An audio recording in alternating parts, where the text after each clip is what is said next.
Assalamu alaikum everybody, this is your Arabic teacher Sam and a very warm welcome back to the latest video here on the Arabic with Sam channel. How you guys doing? I hope you're all well. So basically, I'm just going to do a little response video to an email that I got that I thought was a really good question. There's a sister called Shama who emailed me. Huge shout out to Shama, thank you very much for emailing and asking your question. So it's about how to learn Arabic as a parent. I thought it was such a good question, right? Like, there are so many obstacles anyway for people to learn the Arabic language.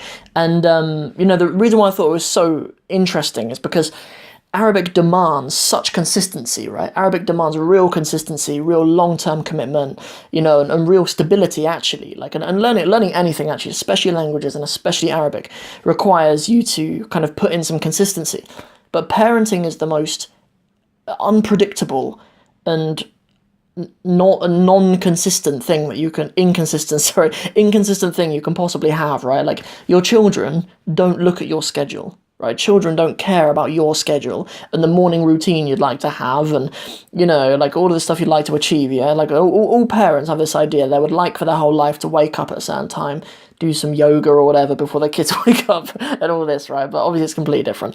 A little bit, just for a bit of your information, sometimes people think I look quite young, and I might not have kids. I do have a child, alhamdulillah, a little boy who's 2, and his name is Yusuf. May Allah bless him. Say Allahumma barik.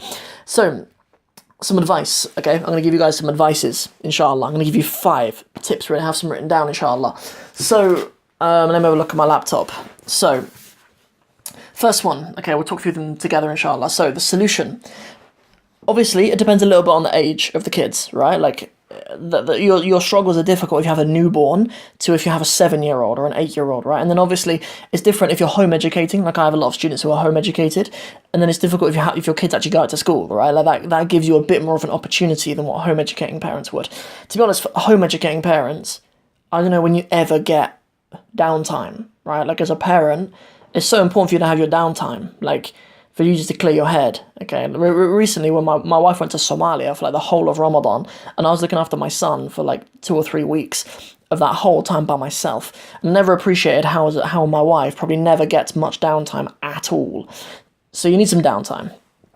Home educating parents, huge shout out to you guys. You obviously work so hard, to give your children the best education that they can get. And you sacrifice a lot of downtime for that. So kids, if you're home educated, make dua for your parents. And let's spare a second just to make dua for all the parents who home educate their kids.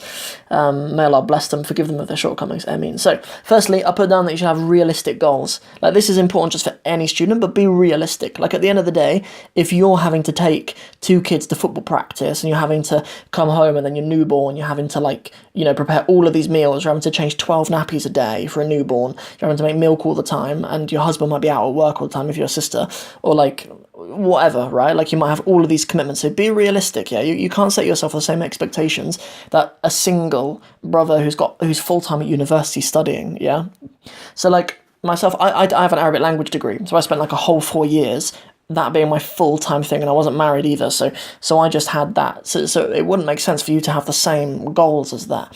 So if you set yourself some goals, as putting aside maybe to do 3 half-an-hour sessions of study time for Arabic a week or something like that, or even a shorter time every day, 20 minutes or 25 minutes a day or something like that would be really good.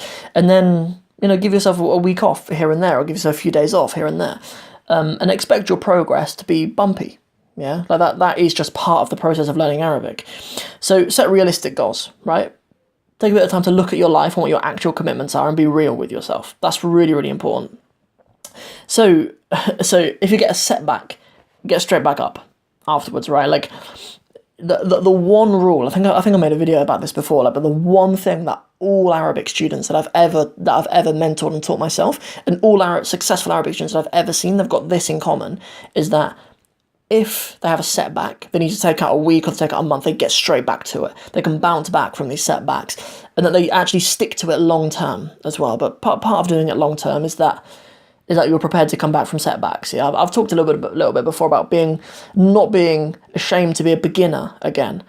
Sometimes you might learn Arabic for 6 months or something, and then you realise you've forgotten something, maybe that you did a few months ago, but to revise that basic stuff's not a problem. Like in fact, it's even a concept in the Quran. Like even Allah Azza wa Jal did it with the companions of the Prophet sallallahu alaihi wasallam. Like there are ayat that were revealed in Medina. Obviously, the Muslims have been receiving the Quran for like over 10 years by the time the Muslims live in Medina. The companions live in Medina. And Allah's revealing ayat to them about really basic things in Islam. Aminu billahi wa rasulih. But believe in Allah and His Messenger. Like, they know to believe in Allah and His Messenger, but because it's something basic for them to go back and revise it, to go back and practice it again, to make sure that you're firm on the basics, right? So it's a principle in Islam, so it can be a principle in our studies, inshallah. And you will have setbacks, right? Like, commit to that. You will have setbacks, and it's fine to. Yeah, like learning Arabic you need to understand it's a marathon and a sprint. And in this world where, in these modern times, we want like instant gratification, we want rewards for something quickly. It's hard to accept that, but Arabic is a reward for the best of you. Yeah, may Allah make us the best among the best of us. Ameen. Next, okay, number 3. Okay, so the next two are kind of a pair. They kind of come together. So, incorporating your Arabic study into a time when you don't have your kids around. Okay, so a lot of parents have this privilege every now and again. It depends a little bit if you're the father or if you're the mother, a little bit. You probably have more time if you're the father. Like, if you're the father, it might be the case that when you drive to work and back, you have like half an hour in the car or 20 minutes in the car, that you can listen to audio, right? That you can use that time that you're not with your kids. And then as a mother, like a time when you don't have your children's parents, like the grandparents might have your kids, right, for a day or something like that, or your parents, I don't mean your grandparents, the kids' grandparents might have their kids for a day or whatever, and you can tie it into that. But then also as a mother, like, or if you're a dad who's pretty hands-on like myself, like you can tie it into things like, well, this is where it's different if you have newborn kids because if they're newborn or if they're like young babies or toddlers, they probably sleep in the afternoon. So you can use that time, inshallah. Like, I know it's taken out of your downtime, or it's taken out of time when you would have a nap and catch up, but it's just got to be a priority. Do you know what I mean? Like I know that parenting is a constant battle between choosing to have downtime or choosing to catch up on your sleep. But Arabic needs to be a priority, right? Like, it just needs to be a priority. So a time in the afternoon when your kids are having a nap, in the morning when you get up to pray Fajr, very, very rarely are your children awake. Your young children can be awake at Fajr time. Rather than you just getting up, making wudu, praying your 2 sunnah and your two rak'ahs for Fajr, and then going back to bed in like 15 minutes, just take an extra 20 minutes. Rather than, like, 15 minutes out of your sleep, like, isn't much different to 25 minutes, right? To take an extra 10 minutes or 35 minutes, 20 minutes to study some Arabic afterwards or before, like, that's something that you just need to prioritize. Like, if you're someone who wants to learn Arabic, if you're someone who's watching this video, you're obviously a person who cares about it. So, those are things that you can do, right? Think about the times that you're not going to be around your kids. Okay, the times when you're going to get a break, you're going to get some downtime, and you're not going to be around your kids. Because thing is like that can be really strong. That can be really powerful for you, because Arabic is just really consuming. Like, you can't really learn Arabic with only 25% of your attention. It is consuming of your senses. Like, you usually need to watch something. You might be writing something and listening to something. It's really consuming of you. So you can't really be like watching your children or whatever and then be studying Arabic. Unless you do like, like I'm quite an auditory learner. Like, I like listening to podcasts and audiobooks and stuff like that. And I can kind of do that whilst I'm cooking or whilst I'm cleaning or whatever. I can kind of do that. So, but it's just, it's a compromise, right? Like, it's just one of the compromises that you need to make as a parent. Like, this is a game of compromises. We've chosen to have the ni'mah and the blessing of having children, and Allah's given us that blessing. So we shouldn't resent it at all, but we understand that it comes with some compromises for our studies.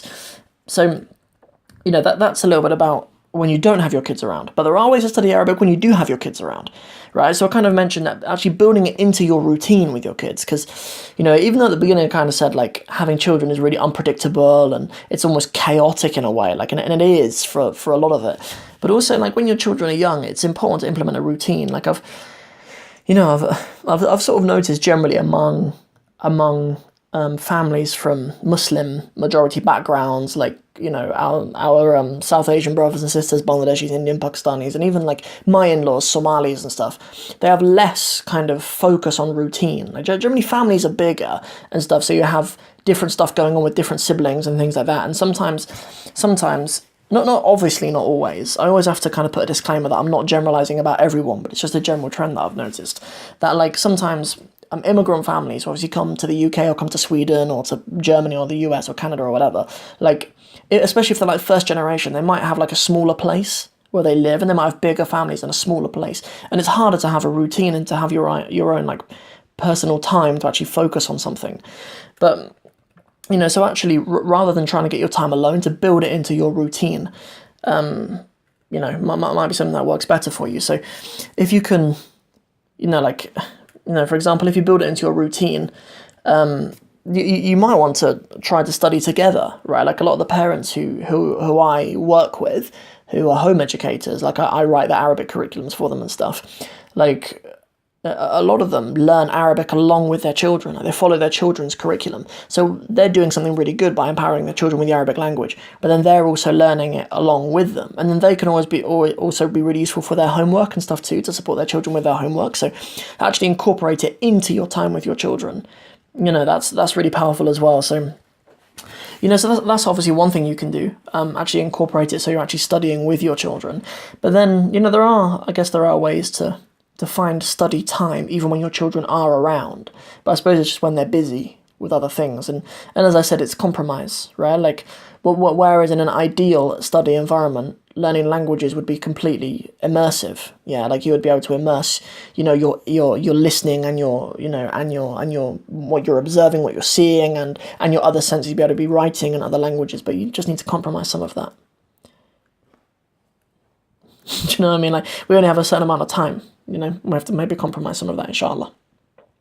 My last bit of advice I want to give to you guys, inshallah, is this is a tip that I'd give to everyone, really. Like, this is sort of really broad, but the others rest on the shoulders of this one, right? Like, this is a tip that I'd give to anybody, but before talking about, the tips that I'd give to parents studying languages when they've got children, or specifically studying Arabic when they've got children, is they need to be studying Arabic first and foremost, right? Like they need to understand the principles of studying Arabic first before we talk about their other nuances.